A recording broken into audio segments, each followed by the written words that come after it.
प्यारे सज्जनों, अगर आप दुखों से दूर रहना चाहते हो तो सतगुरु के पांव नहीं, उनके वचनों को पकड़ो जो तुम्हें परम सुख की राह दिखाएंगे। प्यारे सज्जनों, एक व्यक्ति अपने गुरु जी के पास गया और बोला, गुरुदेव, मुझे दुख से छूटने का कोई उपाय बताइए। शिष्य ने थोड़े शब्दों में ही एक बड़ा प्रश्न किया था, दुखों की दुनिया में जीना और उसी से मुक्ति का उपाय भी ढूंढना। बहुत ही मुश्किल प्रश्न था। गुरु ने कहा, भाई एक काम करो, जो आदमी तुम्हें सबसे सुखी मालूम पड़े उसके पहने हुए जूते लेकर के आओ, फिर मैं तुम्हें दुख से छूटने का उपाय बताऊं। शिष्य चला गया। एक घर में जाकर के पूछा, भाई तुम तो मुझे बहुत सुखी दिखाई देते हो, अपने जूते सिर्फ आज के लिए मुझे दे दो। उसने कहा, कमाल करते हो भाई, मेरा पड़ोसी इतना बदमाश है कि क्या कहूं। ऐसी स्थिति में मैं भला सुखी कैसे रह सकता हूँ, मैं तो बहुत दुखी इंसान हूँ।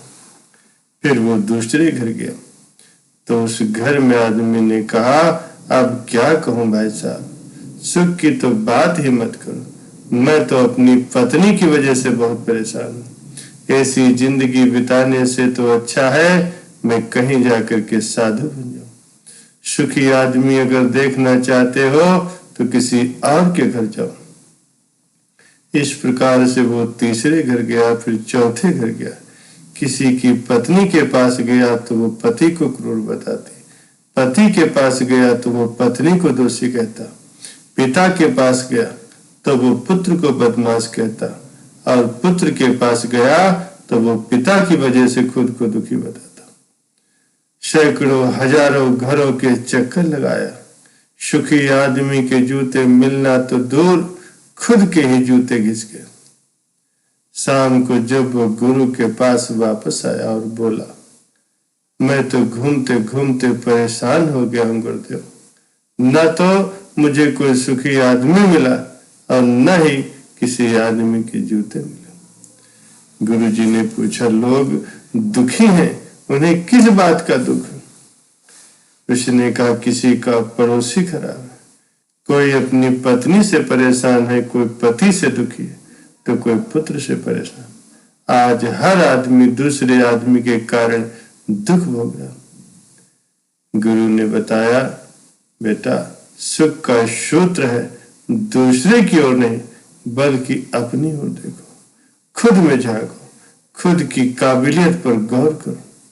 प्रतिस्पर्धा करनी है तो खुद से करो, दूसरों से नहीं। जीवन तुम्हारी यात्रा है, दूसरों को देखकर अपने रास्ते मत बदलो, खुद को सुनो, खुद को देखो, यही सुख का सूत्र है। वो शिष्य बोला, महाराज बात तो आपकी सत्य है, लेकिन यही बात आप मुझे सुबह भी तो बता सकते थे, फिर मुझसे इतनी परिक्रमा क्यों करवाई? गुरु ने कहा, बेटा सत्य दुष्पाच्य होता है, वो सीधा नहीं पचता।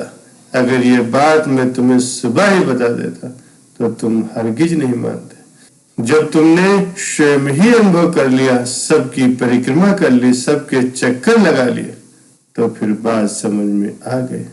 अब ये बात तुम अपने जीवन में कभी नहीं भूलोगे। प्यारे सज्जनों, महाभारत के युद्ध के समाप्ति के पश्चात जब भगवान श्री कृष्ण जी द्वारिका के लिए विदा होने लगे तो उनको जाते हुए देख महारानी कुंती उनका रथ रोक के सामने खड़ी हो गई। कहने लगी, महाराज आप यहाँ से न जाइए। भगवान ने उत्तर दिया, देवी अब यहाँ पर पूर्ण रूप से शांति स्थापित हो गई, राज्य संपत्ति आपको प्राप्त हो गई, अब इसको सुखपूर्वक भोगी। कुंती बोली, भगवान इस राज्य के बदले मुझे वही वन और विपत्तियां चाहिए जिसमें सदैव तुम्हारा दर्शन होता था। इस राज संपत्ति के आगमन पर तो आपका वियोग हो रहा।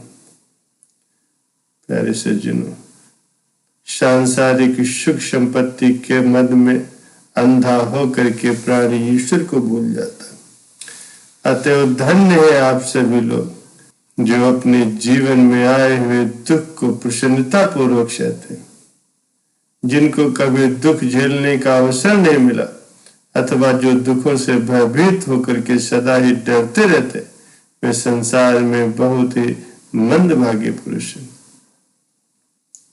संसार उन पुण्य आत्मा लोगों को जिन पर दुख विपत्ति आती है, उल्टा उन्हें मंदभागी कहते हैं। परंतु सत्य को नहीं भूलना चाहिए कि दुख रूप भट्टी में तप करके शरण में जीवन खरे और चमकते हुए आदर्श जीवन बनते हैं।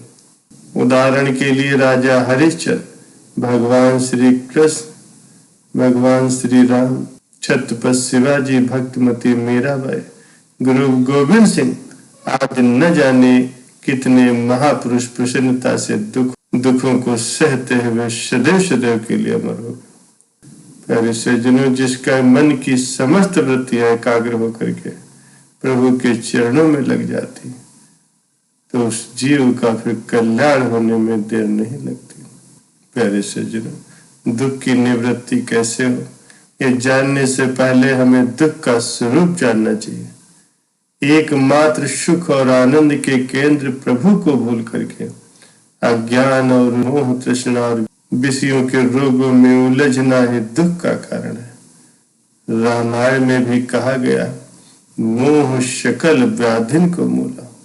शरीर, धन, स्त्री, परिवार, इनकी ममता में पड़ करके मनुष्य विभिन्न प्रकार की कामनाएं करता है।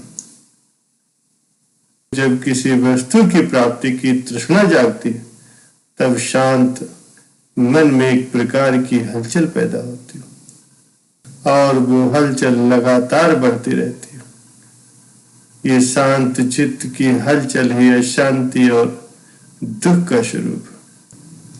और जैसे ही कार्य सिद्धि से तृष्णा दूर हुई, तो पुनः चित्त अपनी शांत अवस्था में आ जाता है, उसे सुख का अनुभव होता है। लेकिन कुछ समय के पश्चात ही फिर दूसरी तृष्णा के जागने पर फिर वही हलचल, फिर वही अशांति और दुख आ जाता है। यही इस अनित्य अस्थिर संसार के सुख दुख का स्वरूप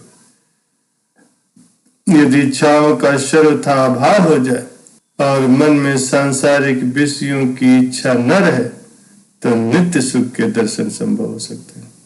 परंतु जब तक ये शरीर है, तब तक इसको रखने के लिए इसके सुख के साधन स्त्री, पुत्र, परिवार, धन आदि का होना भी एक अनिवार्य वस्तु। प्यारे सज्जनों, धन और समृद्धि से भी अगर संतुष्टि है, तो फिर इस दुख का कोई अंत नहीं है। कितना भी प्राप्त कर ले, हमेशा कुछ न कुछ पाना तो बाकी ही रह जाता है। हर हाल में असंतुष्टि बनी ही रहती, यानी दुख का भाव बना ही रहता। प्यारे सज्जनों, दुख से छूटने का बस एक ही रास्ता है कि प्रभु की रजा में खुश रहना, अपने वर्तमान जीवन से खुश रहना, निरंतर प्रगति की कोशिश करते रहना, लेकिन अपेक्षित नतीजों को अनिवार्य न बना लेना। कहा भी गया है, कभी किसी को मुकम्मल जहां नहीं मिलता, कहीं जमी तो कहीं आसमां नहीं मिलता। प्यारे सज्जनों, इस बात को पहचानना है, जो नहीं है उसको अनदेखा करना और जो है उसे पूरे उत्साह से भोगना, यही सकारात्मक सोच है। यही सोच हमको दुख से छुटकारा दिला सकती है।